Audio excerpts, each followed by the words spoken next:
Assalamualaikum warahmatullahi wabarakatuh. Halo semuanya.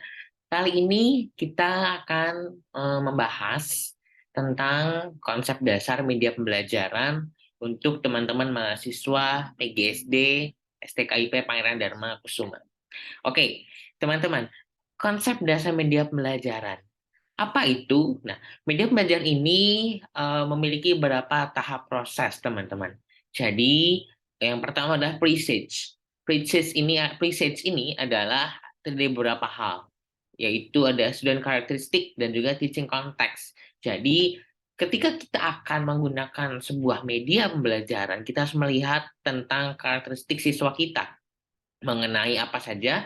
Yang pertama adalah pengetahuan awalnya, kemampuan dasarnya, kemudian pemahaman konsep yang dimiliki siswa, dan orientasi pembelajaran apa yang sudah dia pahami, gitu ya. Jadi apakah dia sudah siap untuk belajar begitu ya. Kemudian kemampuan bahasa, apakah siswa sudah lancar membaca, sudah lancar dalam berbicara, atau yang lainnya. Nah, kemudian adanya teaching context, yaitu konteks dalam kegiatan pembelajarannya ini, yaitu kita harus melihat bagaimana kurikulum yang berlaku saat ini, kemudian metode pembelajaran apa yang akan kita gunakan, dan bagaimana kita akan menilai menggunakan assessment gitu ya, dan bagaimana situasi atau suasana pembelajaran yang akan kita ciptakan.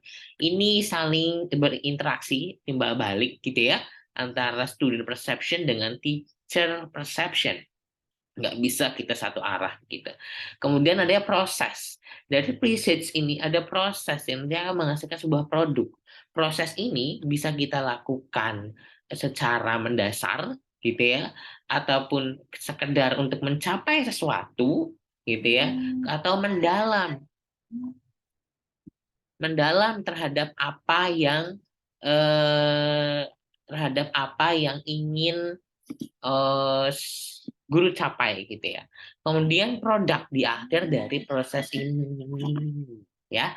Kemudian learning outcome, produk yang akan kita capai, baik secara kuantitatif hasil belajarnya atau kualitatif bagaimana tentang deskripsi siswa dalam pembelajarannya atau kegiatan pembelajarnya, apa yang dia dapatkan, apa yang dihasilkan. Kemudian institusional, bagaimana dampak terhadap lembaga pendidikannya, terhadap sekolahnya.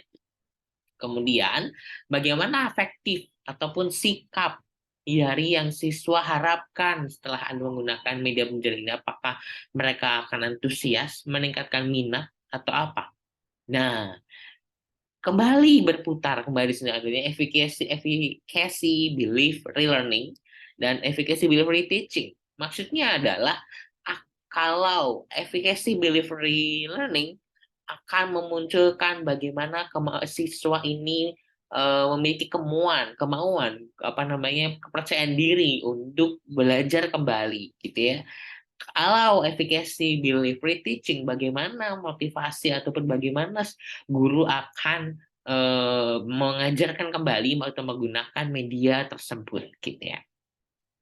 Oke, komponen media pembelajaran adanya tujuan. Jadi ketika kita menggunakan media pembelajaran tersebut, tujuan apa yang hendak kita capai?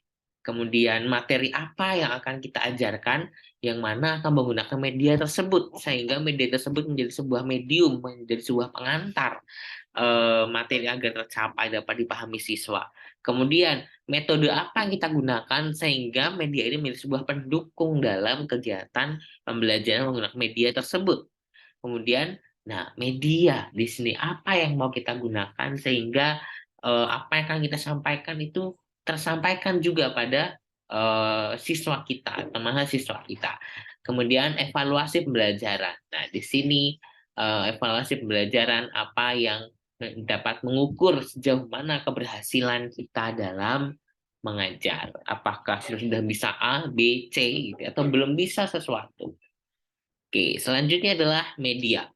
Kerlach dan Ellie 1980 mengatakan bahwa a medium conceived is any person, material, or even that establish condition which enable the learner to acquire a knowledge, skill, and attitude. Jadi media ini menjadi sebuah apa ya? mendorong gitu ya, membuat pembelajar itu akan mendapatkan pengetahuan, akan memiliki skill dan mengubah sikap mereka dalam belajar gitu ya. Sebuah media, sebuah alat gitu ya.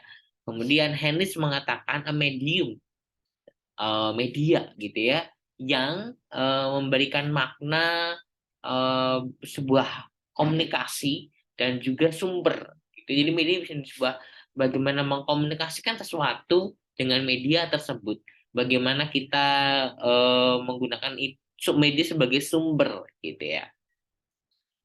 Oke, dari segi bahasa, media ini adalah medius, yang artinya di tengah gitu ya, di tengah-tengah antara eh, apa yang akan kita sampaikan, menjadi perantara, menjadi pengantar gitu ya, jembatan, menjembatani gitu ya.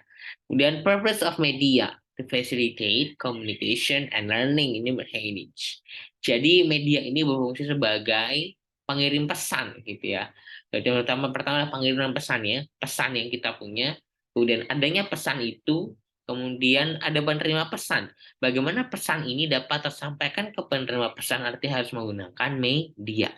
Nah, jadi secara detail disebutkan bahwa adanya pengiriman pesan, kemudian ada sebuah pesan, selanjutnya ada media. Ini media sebagai pengantar, perantara tadi saya katakan gitu ya, terkait pesan yang akan disampaikan sehingga pesan itu dapat tersampaikan kepada penerima pesan.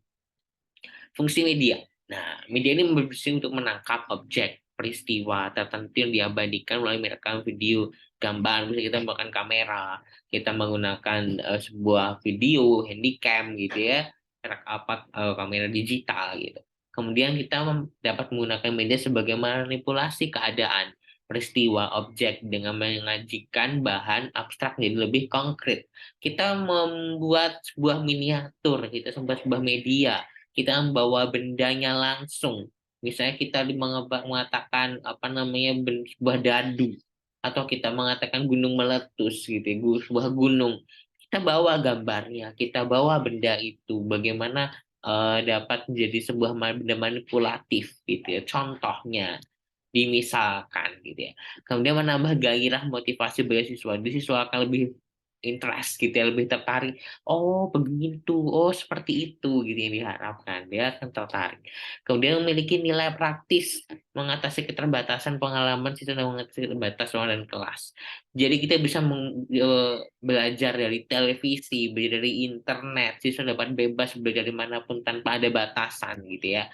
Misalnya tidak perlu jauh-jauh harus ke Amerika, kita bisa menggunakan Google Earth, bisa menggunakan Google Maps, kita bisa menggunakan apa namanya internet searching seperti apa situasi di Amerika, misalnya tentang sejarah ataupun apa yang ada di sana zaman itu gitu ya.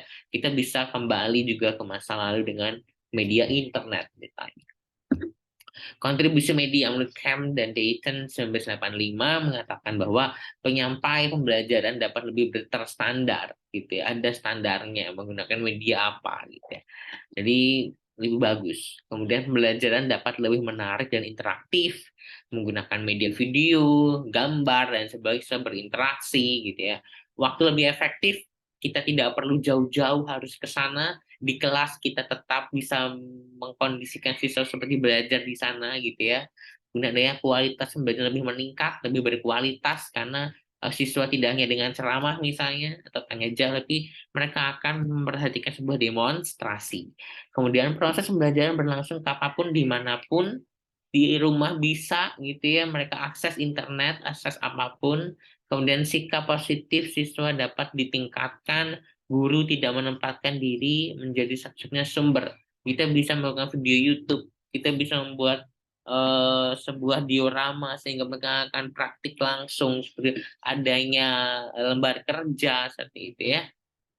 Kemudian 6 kategori dasar media. Yang pertama ada teks, yaitu karakter alfanumeric ditampilkan dalam bentuk buku, poster gitu ya, adanya sebuah naskah gitu yang bisa kita berikan pada siswa seperti koran gitu ya.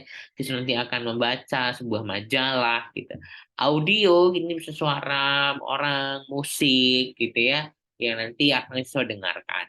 Visual itu ada poster, gambar, infografis gitu ya, yang memiliki beberapa informasi-informasi tentang materi yang akan kita ajarkan. Kemudian adanya video, ya ini bisa melakukan seperti di YouTube, rekaman gitu ya. Yang saya lakukan seperti ini adalah sebuah media menggunakan video gitu ya. Kemudian rekayasa bersifat 3 dimensi seperti diorama gitu ya, pop up book gitu. Kemudian orang-orang yang ahli pada bidang tertentu, Bapak Ibu guru, ilmuwan, saintis, dokter, ini siapapun yang akan kita wawancarai itu bisa menjadi sebuah sumber informasi. Oke, teman-teman. Sampai di sini. Saya akan memberikan contoh terkait salah satu media yang cukup ramai ada di Instagram, teman-teman. Instagram media pembelajaran ID. Ada berbagai macam media pembelajaran. Contohnya seperti yang pernah saya buat. Ini media komik digital. Nah, misalnya di belajar matematika ya, kita bisa membuat matematika lebih menarik, lebih apa namanya mencolok gitu ya dengan menggunakan media komik misalnya. Kemudian ada juga di sini contoh yang lain, ada yang menggunakan media ular tangga.